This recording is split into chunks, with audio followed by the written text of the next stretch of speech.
tunawathamini, tunawaamini, kumbe wao ndo maadui zetu.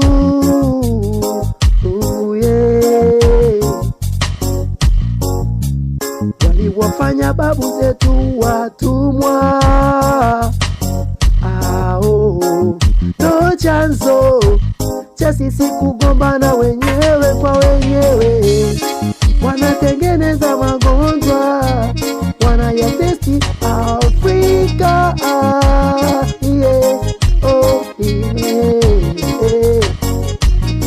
wanatupa misaada silaha, eti wanataka amani itawale.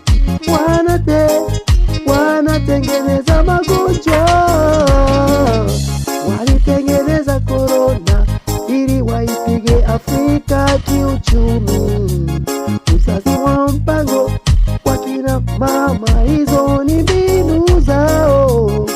Dawa ya ukimwi wanayo, ila wamebaki kutuzia mipira na vidonge vya kutuliza makali. Afrika, bado tupo kwenye giza. Afrika, bado naliona giza.